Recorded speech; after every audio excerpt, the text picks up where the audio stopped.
সাভার আশুলিয়ায় বছর জুড়ে পানিতে তলিয়ে থাকে গুরুত্বপূর্ণ সড়ক, চরম দুর্ভোগে লক্ষাধিক মানুষ। বিস্তারিত তথ্যচিত্রে মোহাম্মদ আসিফুজ্জামান আসিফ।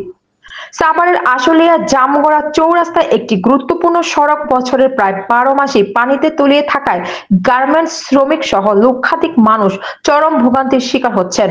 সড়কের দুপাশে অসংখ্য গার্মেন্টস ফ্যাক্টরি ও দোকানপাট থাকা সত্ত্বেও দীর্ঘদিন ধরে সড়কটির প্রায় 2 কিলোমিটার এলাকায় পানি জমে থাকায় দুর্ভোগ দিন দিন বাড়ছে। স্থানীয়রা জানান, গার্মেন্টস কলকারখানা ও আশেপাশের ময়লা আবর্জনার পানি সড়কে জমে থাকে। এই নোংরা পানির মধ্য দিয়ে চলাচল করতে গিয়ে শ্রমিক থেকে সাধারণ পথচারীদের প্রতিনিয়ত চর্মরোগ সহ নানান রোগ ব্যাধিতে ভুগতে হচ্ছে। পানি ও নোংরায় তলিয়ে থাকা সড়কটিতে প্রায় প্রতিদিনই ছোট বড় দুর্ঘটনা ঘটছে। এলাকাবাসীর অভিযোগ, পানি নিষ্কাশন বা সড়ক সংস্কারের বিষয়ে ইউনিয়ন পরিষদ কিংবা কোনো জনপ্রতিনিধি কার্যকর কোনো উদ্যোগ নিচ্ছেন না। ফলে বছরের পর বছর ভোগান্তি পোহাতে হচ্ছে স্থানীয়দের। গুরুত্বপূর্ণ এই সড়কটি দিয়ে প্রতিদিন বিপুল সংখ্যক গার্মেন্টস শ্রমিক কর্মস্থলে যাতায়াত করেন, কিন্তু সড়কে পানি জমে থাকায় সময় মতো কারখানায় পৌঁছাতে পারছেন না তারা। একইভাবে বায়ার ও কর্মকর্তারাও নিয়মিত ভোগান্তির শিকার হচ্ছেন। সড়কটিতে যানবাহন স্বাভাবিকভাবে না চলায় গার্মেন্টস মালিকরা নির্ধারিত সময়ে রপ্তানির পণ্য গন্তব্যে পাঠাতে হিমশিম খাচ্ছেন। এই অবস্থায় দ্রুত সড়কটির সংস্কার ও পানি নিষ্কাশনের স্থায়ী ব্যবস্থা করার দাবি জানিয়েছেন গার্মেন্টস শ্রমিক ও ভুক্তভোগী এলাকাবাসী। খুব সমস্যা হচ্ছে, তারপরে গাড়ি তো যাওয়াই যায় না, খুব সমস্যা। পর্যাপ্ত পরিমাণ যে কোনো গলিতে ঢুকি সব গলিগুলো ভাঙ্গা। পানি কেমন? পানি প্রচুর পানি, প্রত্যেকটা অলি গলিতে পানি।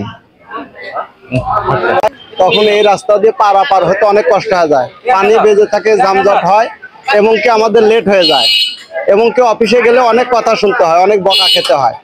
এর কোনো যদি সরকার পদক্ষেপ নেয় তাহলে আমরা খুশি হতাম সরকার প্রতি। এই চলাচল করতে অনেক কষ্ট হয়ে যায়, প্রতিদিন 3-4টা রিস্কা উল্টা জায়গা, মানুষ অনেক অ্যাক্সিডেন্ট এই রাস্তার জন্য। রাস্তাটা যদি ভালো হইতো তা আমাদের জন্য অনেক উন্নত হইতো, ব্যবসা বাণিজ্য বলে ভালো হইতো। ব্যবসা বাণিজ্য একবারে নষ্ট হয়ে যেতেছে, দোকানপাট সব বন্ধ হয়ে যেতেছে এই রাস্তার জন্য। এই রাস্তার সব বিষয়ে ড্রেনের পানি, গুয়ের পানি, মুতের পানি, এগুলোকে হাঁটা যায় না, নামাজ হয় না এই পানির জন্য। এই রাস্তার পানি প্রত্যেক দিন এই যে গাড়ি ঘোড়া চলাচল করে, মানুষের এত কষ্ট ভোগান্তি শেষ নাই। এই পানির জন্য মানুষের এই যে স্কুল মাদ্রাসা সবকিছু, ছাত্রছাত্রীরা এত ভোগান্তির মধ্যে আছে, ছাত্রছাত্রীরা স্কুলে ঠিক মতো যাইতে পারে না। আর রাস্তাগুলো হয় এই অঞ্চলে যে সমস্ত গার্মেন্টস গুলো আছে এবং এখানে আমাদের যে শ্রমিক ভাই বোন গুলো আছে তারাও এই পথ দিয়ে চলাচল করে এবং সকালে আসাটা এবং বিকালে যাওয়া। সকালে আসাটা এই রাস্তার কারণে আমরা অনেক ওয়ার্কার এখানে লেট প্রেজেন্ট হয়ে যায় এবং যাওয়ার সময় দেখা যায় তারা অনেক গভীর রাত্রে যায়, তাদের বাসা পৌঁছায়।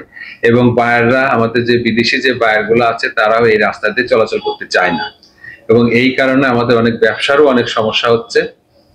তা আমরা আশা করব যে সরকার যত দ্রুত পারে আমাদের এই রাস্তাটা ঠিক করে দেয়, যাতে আমরা নির্বিঘ্নে যাতে এখানে ব্যবসা চালাতে পারি এবং আমাদের শ্রমিক ভাই বোনরা যারা আছে এবং বায়ার যারা আছে বিদেশি, তারা যেন নির্বিঘ্নে এই দিক দিয়ে চলাচল করতে পারে।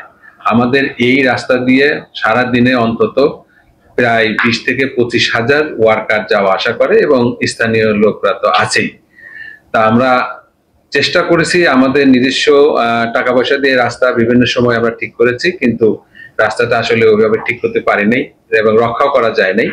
তা আমরা সরকারের কাছে আশা রাখি যত দ্রুত সম্ভব এই